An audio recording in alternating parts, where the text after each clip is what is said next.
Guys, good evening. It is John C. Morley here, serial entrepreneur. It is great to be with you guys this evening, August 2nd, 2024. Whether you're with me here at 11:17 p.m., 11:17 a.m., 3 a.m., 3 p.m., 6 a.m., 6 p.m., potato, it doesn't really matter.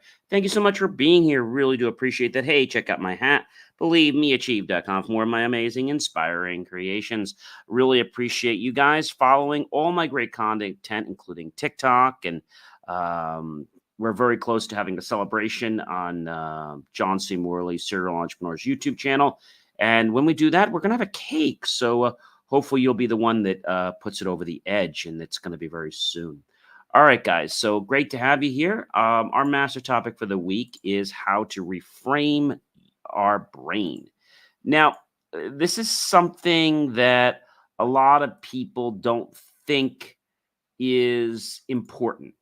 But if we reframe our brain, then we're able to make changes with our brain. I mean, I think that's the really cool thing.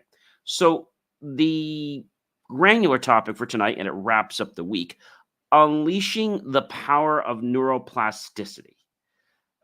Again, we talked about, the fact you could go get like Play-Doh or you could get clay that they use to, make a vase on a potter's wheel. There's lots of things you can do that have that ability, right? There's certain types of sand you can get. There's even this new type of sand they have, which has a chemical in it. It's a very it's called I think it's called synthetic sand. So synthetic sand is made of more than just sand. Um, it's it's actually called kinetic sand. Is the real name for it. It's not your typical sand. It comes with, of course, artificial properties, unlike regular sand. The other standout property is ability to not stick to anything nearby. So that's really cool. So the question you might be asking is, so how does it work? So kinetic sand is primarily sand with 2% of its composition being polydimethylsiloxane, PDMS. And the compound is quite for its name that gives it the material that wet appearance and also helps it stay bonded to itself. Um, the definition is basically a polymer is a synthetic or natural substance that's made up of macromolecules. And the macromolecules can be broken down further into monomers, in other case, PDMSs. So, that's pretty important there to understand. It is dangerous, so don't swallow. You shouldn't swallow regular sand either. So, the thing about kinetic sand, it's mostly used as a toddler's toy, and it's advised to encourage young ones to mold as often as possible because this practice helps them to develop fine motor skills. While playing with sand, molding it into different shapes, the muscles in their hands gradually develop and thus make it easier for them to comfortably hold things like pencils and the future, like scissors, etc. So it's important to get them to start playing with sand early. Sand tray therapy is another thing. A lot of people have sand tray in their office so that people can come and play with the different dump trucks and different things to build castles or just to scoop sand.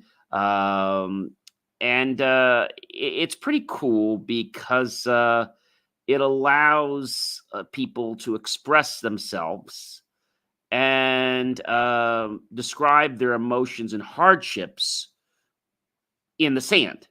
And it's really, really, really, really, really cool. So it's called, again, it is called kinetic sand. And you might be asking me, so where do you buy kinetic sand?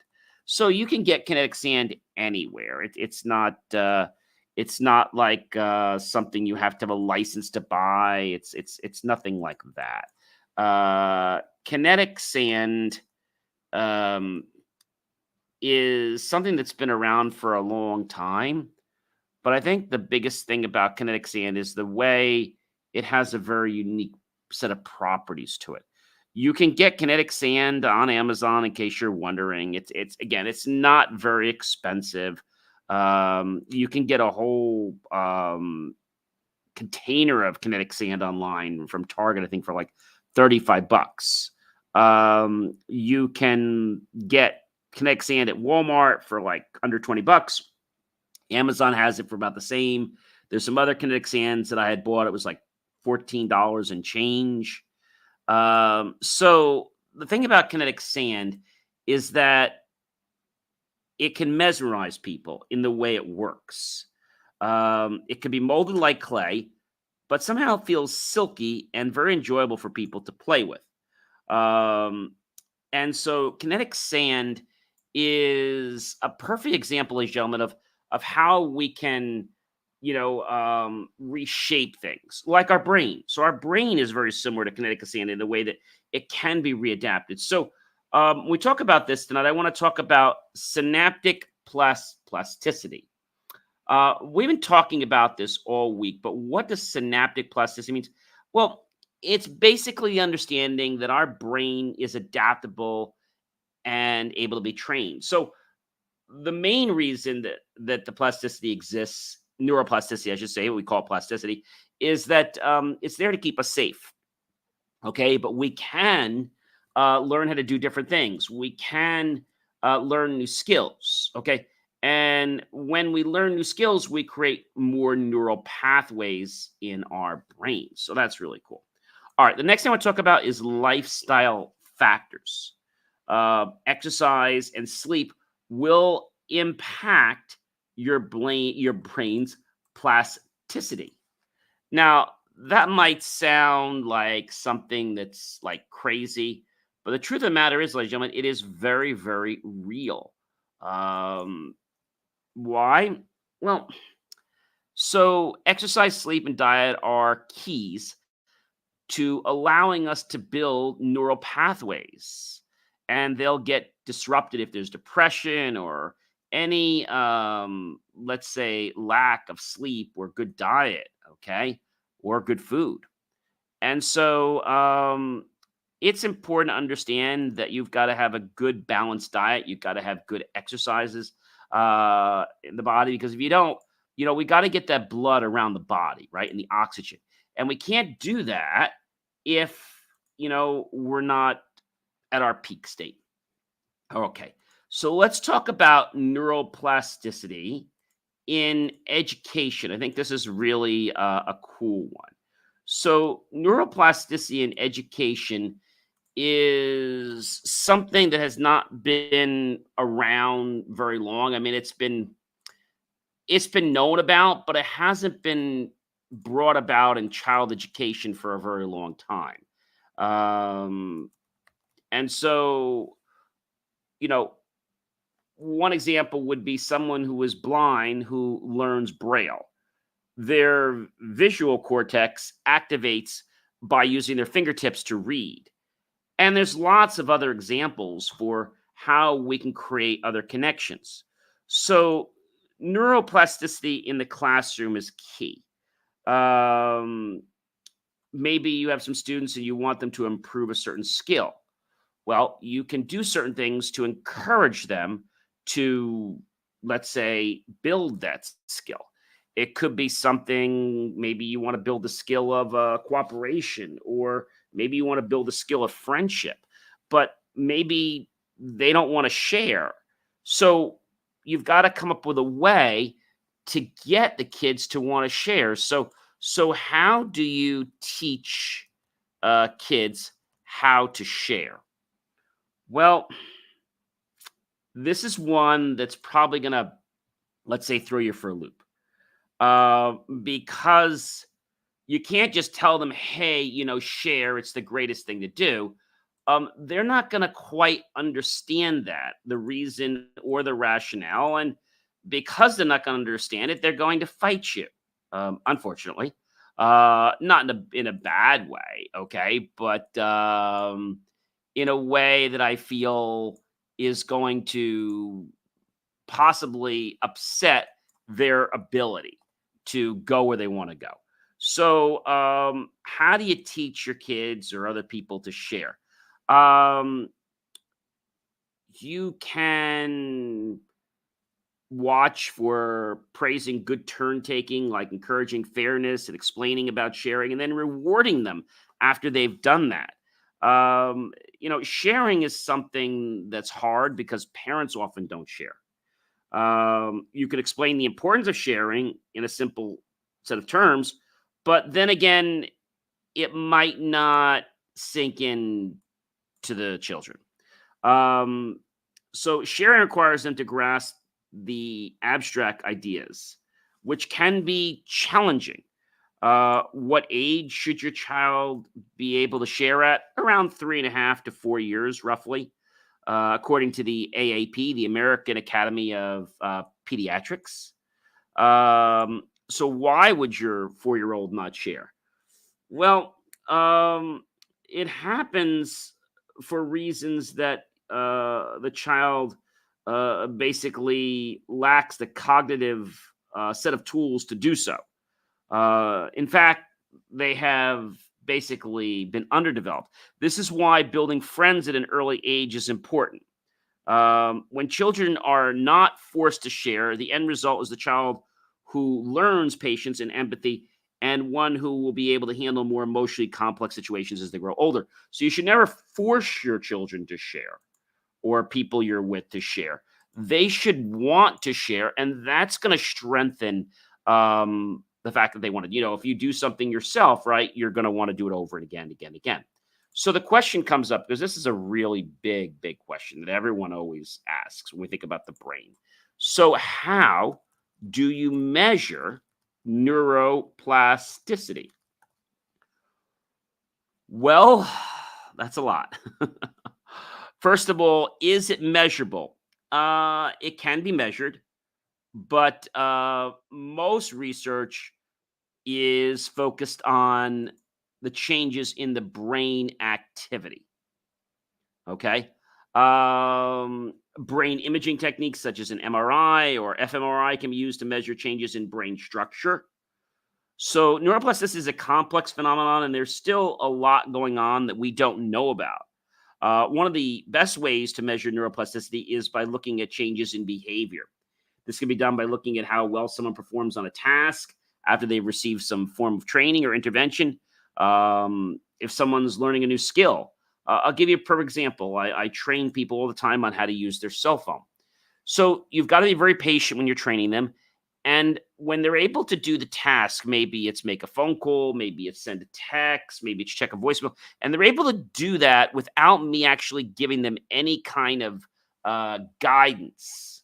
Okay, whether that's a hint through maybe it's a hint through a voice command, or whether it's me pointing at something, right, or showing them something. So when they get it, um, I know that their neuroplasticity is shaping in a different way. And so a lot of times when I'm working with people, they get frustrated, like, oh, I can't learn this. I'm like, but you're already doing great. Like you've learned like something as simple as, learning how to swipe up might not sound very hard. So what I generally do is tell people, look, you've got to grab the handle, go below the handle, and you've got to just swipe up just a little bit. And then you can swipe all the way up from a little bit above the handle and you can close the window. Let's say you can then you can go left to right. So something like that might seem very simple, but again, if you've never been working with iPhones and you've never been working with any kind of smart devices, the whole idea of touch and point and swipe and tap, it can be a daunting thing.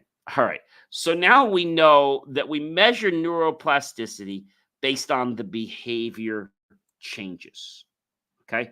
Again, we can use the MRI, the magnetic resonance imaging, or the transcranial magnetic stimulation, electroencephalograph (EEG). So we can use that as well. But the thing is, the best way is to look at the person's behavior and have they changed. Like the first time I showed them a phone, they couldn't even figure out how to swipe. Now they can swipe, but once in a while they get frustrated because They can't do it once, but they did it 10 times in a row. So they got to practice a little more, right? That's all it is. All right. So the last thing I want to talk about tonight is the mechanisms of change. So if I have not impressed upon you enough this whole week that neuroplasticity is real, it's not some woo woo thing out there, right? It's real, and you create more neural pathways from what you know to other things and then connect that to something else. So in order for you to basically create something, you have to attach it to something you already know. And so, what happens by you learning something new, more pathways are created from that to something else, and it creates a circuit, thus giving it more knowledge. If we're talking in terms of technology, if we create more circuits on the board, right, we've got more access to more information. In our brain, it's the same thing. If we've got something that, let's say, is an apple, and we got something that's an orange, right? And we connect them and we already know that they're fruit, right? Now I got a tennis ball. Well, we know the tennis ball um, is circular, so it also has a shape. So we know textures about fruit, right? We know that the tennis ball is more like a different texture, right? So, what would you describe? What is the texture of a tennis ball similar to? Well, that's a great question, John. So, there's fuzz on the outside of the ball for decoration, but it also has the ability to bounce, right? So, it has that fuzzy texture, um, like fabrics, fleece, yarn, synthetic fall fur. And so now you know that a tennis ball is like fabric, has kind of hairs kind of matted down, and it bounces, right? So if you were going for a position, and let's say it was for, I don't know, financial analyst position, and they ask you a question like, why is a tennis ball fuzzy? You could say something like, that's a great question, and one I've not thought about before. If I take a moment to ponder, I guess the fuzz on the tennis ball helps to break um, basically the movement to slow it down. So players can have more controlled serves and returns. Pretty neat, right? So the tennis ball is under initial internal pressure of 6 pounds per square inch, in addition to the ambient atmospheric pressure of 14.7 pounds per square inch. An element based surface is defined on the inside of the tennis ball. So, what we're able to do right now is compare the tennis ball to things you already know: shapes, textures, smells. And now you've created more pathways. Like, now I know that's a tennis ball. Now I know what it is, right? I understand that object. I could take another object, I could take another piece of food, and I can cause my brain to create more pathways. So when people say, you're smart, you're intelligent, it's because you've taken the effort to create more pathways. Anyone can be smart and intelligent. Okay. There are some genetic factors, yes, but you've got to take these connections and allow them to connect to other parts of your brain. And when you do that, it's like, bam, there's like multiple ways to get it. Oh, I know what that is, right? So mechanisms of change are vital and the key, ladies and gentlemen, in neuroplasticity. So, the last thing I guess I want to share with you is, you might ask, John, how are neural connections formed in the brain? So, there are more than 1 million new neural connections formed every second. That's a lot.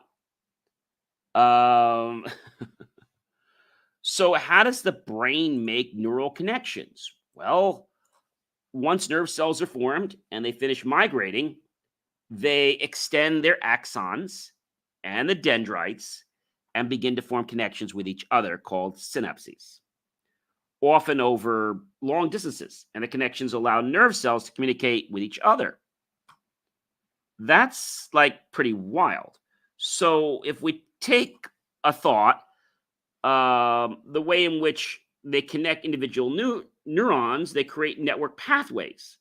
During the development, 100 trillion synapses in the human cortex form at a rate of about 10,000 every 15 minutes. All these synapses create a giant network that give us consciousness. That's wild, right? So if you're playing video games, if you're listening to this podcast or this show, you're listening to music, you're meditating, you are creating more pathways. If you're exercising, you're creating more neural pathways. If you make art, if you make friendships, right? Everything creates pathways. So this is why I've said that life is about the experience of being and exploring and sensing. Okay. From good to bad to indifferent, both in feelings and touch and all kinds of things. And this helps us to be well-rounded as a person. So now we have barometers that we can form based on what's going on. So, ladies and gentlemen, I hope you've enjoyed this entire week as much as I have. Reframing our brain is something most people don't do because they're not, let's say, aware of it. When I say they don't do it, I mean they don't do it in a way that's going to help them. Of course, we just said the body does it, right? The body does form connections, right? Right? That's a lot. So like 100 trillion synapses in the human cortex form at a rate of 10,000 every 15 minutes. That's phenomenal. That is absolutely phenomenal. 10,000 every 15 minutes, 100 trillion synapses. And so if we take the choice and the initiative to learn how our body works, we can become more successful. Ladies and gentlemen, you know who I am by now, so I don't have to tell you, but I will. I'm John C. Morley, serial entrepreneur. It's been a privilege, pleasure, and honor to be with you this fantastic evening. Do like, love, and support all my great content. I'll be so grateful for that. And I hope that you now know that you have a very priceless gift in your body, in your brain, the ability to change with our own neuroplasticity.